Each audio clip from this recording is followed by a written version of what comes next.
Students to our today's new video. आज हम blood related सबसे सीवियर डिजीज के बारे में पढ़ने वाले हैं, जिसके अंदर हमारे आरबीसी की साइज चेंज हो जाती है और एक सिकल की तरह दिखने लगती है। इसलिए इसे सिकल सेल एनीमिया कहा जाता है। और सिकल सेल एनीमिया का हम जेनेटिक फैक्टर्स देखेंगे, इसका कॉज देखेंगे, इसके सिम्टम्स देखेंगे, इसका ट्रीटमेंट देखेंगे, इसका डायग्नोसिस देखेंगे। तो स्टूडेंट, सिकल सेल एनीमिया आज की नहीं, बहुत ही पुरानी डिजीज है। इसे 1910 के अंदर जेम्स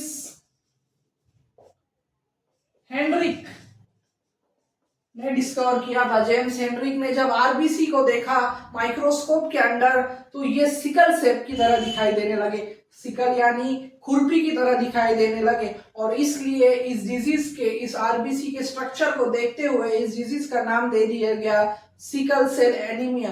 तो सिकल सेल से आपको समझ में आ ही गया होगा, पर एनीमिया क्या है? एनीमिया एक ऐसी कंडीशन होती है जिसमें एचबी लो होता है।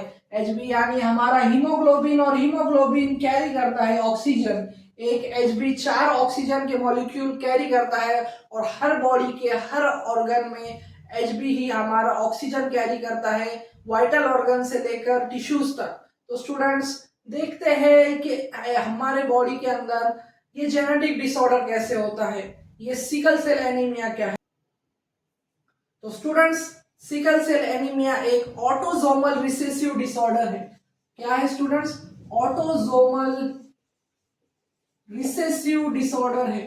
तो स्टूडेंट, ये सिर्फ रिसेसिव कंडीशन में ही दिखाई देता है, यानी ये अगर ट्रांसफर हो गया तो इसके रिसेसिव 2 अलील चाहिए इसका एक्सप्रेशन के लिए। स्टूडेंट्स, कोई भी जेनेटिक डिसीज होता है, जेनेटिक डिसऑर्डर होता है, उसके अंदर म्यूटेशन बहुत ही वाइटल रोल प्ले करता है। म्यूटेशन होने की वजह से ही कुछ फैक्टर्स चेंज होते हैं, और इसके अंदर सिर्फ एक सिंगल बेस पेयर चेंज हुआ है। तो स्टूडेंट्स, सबसे पहले हम देखेंगे जीन्स कौन से इन्वॉल्व है हमारे सिकल सेल एनीमिया के अंदर। यहाँ पर जो जीन इन्वॉल्व है स्टूडेंट्स, वो है HBB। ये क्रोमोसोम नंबर 11 पर होती है, और इसके 6 नंबर की पोजीशन पर ये पॉइंट म्यूटेशन हुआ है। तो स्टूडेंट, पॉइंट म्यूटेशन क्या है? पॉइंट म्यूटेशन को सिंगल म्यूटेशन भी कहा जाता है, इसे मिस सेंस म्यूटेशन भी कहा जाता है।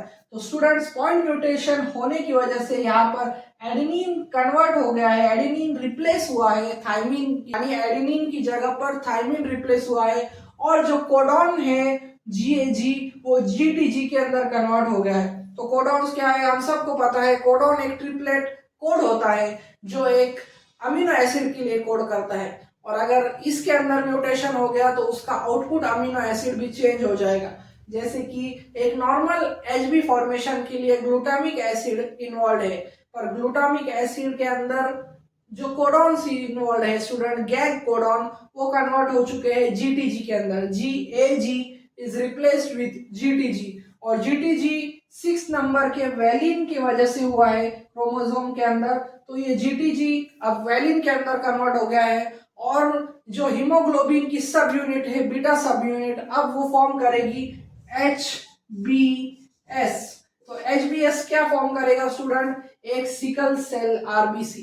तो सिकल सेल आरबीसी ना ऑक्सीजन कैरी कर पाता है प्रॉपरली, ना ये हमारे ब्लड स्ट्रीम्स के अंदर, वेसल्स के अंदर ट्रांसफर कर पाता है, और ये टिश्यू के अंदर ऑक्सीजन ही नहीं ले पाएगा, ना ही ये हमारे बॉडी के अंदर, ब्लड के अंदर प्रॉपर ट्रैवल करेगा। अब आप सोच रहे होंगे ट्रैवलिंग में क्या दिक्कत है? तो स्टूडेंट, चलो देखते हैं पहले 2 डायग्राम। सबसे पहला है हमारा नॉर्मल आरबीसी जो राउंड होता है, और जो इजीली हमारे ब्लड वेसल के अंदर इजीली ट्रैवल कर सकता है with carrying 4 oxygen with a normal HB। और दूसरा है हमारा सिकल सेल स्टूडेंट। तो सिकल सेल का शेप ही एक सिकल के जैसा है। तो जब भी ये हमारे ब्लड के अंदर ट्रैवल करेगा तो ये बहुत ही स्टिफ होता है, और ये स्टक हो जाता है। ये बहुत ही स्टिकी भी होते हैं, और ये बेंड नहीं होते, ये फ्लेक्सिबल नहीं होते। जो हमारे नॉर्मल आरबीसी होते हैं स्टूडेंट, वो सर्कुलर होते हैं, और ये फ्लेक्सिबल भी होते हैं, ये छोटी सी कैपिलरी के अंदर भी ट्रैवल कर सकते हैं। पर ये जो हमारे सिकल सेल है वो बहुत ही स्टिफ होते हैं, और इनका शेप राउंड नहीं है, तो ये कॉर्नर्स पर जाकर अटक जाते हैं, और ये क्लॉटिंग करते हैं ब्लड के अंदर, और ये टिश्यू डैमेज करते हैं, और एनीमिया कंडीशन करते हैं। तो स्टूडेंट, इसके मेन सिम्टम्स क्या है सिकल सेल एनीमिया के? सिकल सेल एनीमिया के मेन सिम्टम है कि यहाँ पर टिश्यू डैमेज होता है, ब्लड प्रॉपरली ऑक्सीजन नहीं होने की वजह से एनीमिक कंडीशन डेवलप होती है। वाइटल ऑर्गन जैसे किडनी, हार्ट, यहाँ पर ब्लड क्लॉटिंग होने लगती है और पूरे बॉडी के अंदर ब्लड सर्कुलेशन रिलेटेड डिसऑर्डर होते हैं। इम्यून सिस्टम डाउन होता है, येलोइंग ऑफ आईज होती है, लीवर डैमेज होता है और जॉन्डिस जैसी कंडीशन डेवलप होती है। पर इसका डिटेक्शन क्या है स्टूडेंट्स? डिटेक्शन बहुत ही इजी है, इसका डायग्नोसिस बहुत ही इजी है। सिकल सेल का डायग्नोसिस में क्या करते हैं स्टूडेंट? डायग्नोसिस के अंदर हम सबसे पहले यूज करते हैं सीबीसी यानी total blood count. Total blood count करते हैं। दूसरा है आरबीसी इलेक्ट्रोफोरोसिस और तीसरा है जेनेटिक टेस्ट। तो स्टूडेंट ये 3 डायग्नोसिस है जिसके अंदर सीबीसी यानी टोटल ब्लड काउंट किया जाता है, ब्लड सेल्स का मॉर्फोलॉजी स्टडी की जाती है। दूसरा है आरबीसी इलेक्ट्रोफोरोसिस के अंदर आरबीसी साइज के हिसाब से इलेक्ट्रोफोरोसिस जेल के अंदर रन किए जाते हैं और उसके अंदर पता चल जाता है कि हमारे कितने % आरबीसी सिकल सेल है और कितने नहीं। और फिर दूसरा है जेनेटिक टेस्ट जिसके अंदर हमें ये सब पॉइंट म्यूटेशन पता चलते हैं। तो इसका डायग्नोसिस हो गया। अब इसका ट्रीटमेंट क्या है? इसका ट्रीटमेंट बहुत ही यूनिक है। इसके अंदर हम ट्रीटमेंट के अंदर सबसे पहले हम हमारे बॉडी के अंदर एक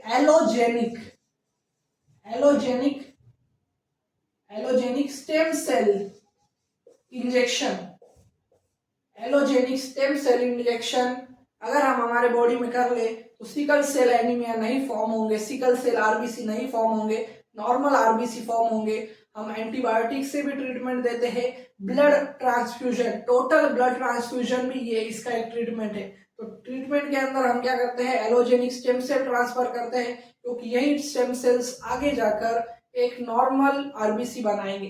तो अगर यहाँ पर डिफेक्ट हो जेनेटिक में तो हम उसे एलोजेनिक स्टेम सेल्स ट्रांसप्लांट कर ठीक कर सकते हैं। और दूसरा है होल बॉडी ब्लड ट्रांसफ्यूजन, एक नया ब्लड हमारे बॉडी के अंदर ट्रांसफ्यूज किया जाता है जिसकी वजह से पुराने सिकल सेल आरबीसी की गुंजाइश ही नहीं रहती। तो स्टूडेंट्स ये था हमारा सिकल सेल एनीमिया का कंसेप्ट जिसके अंदर हमने उसका स्ट्रक्चर देखा, उसके जीन्स इन्वॉल्व देखे। पॉइंट म्यूटेशन की वजह से एक सिंगल एडेनिन का रिप्लेसमेंट थाइमिन में होता है और उस वजह से ग्लूटामिक एसिड वैलिन में कन्वर्ट होता है और एचबीएस यानी सिकल सेल आरबीसी फॉर्म होते हैं। फिर इसके हमने सिम्टम्स देखे, डायग्नोसिस देखा और ट्रीटमेंट में हम एक स्टेम सेल ट्रांसप्लांट करते हैं।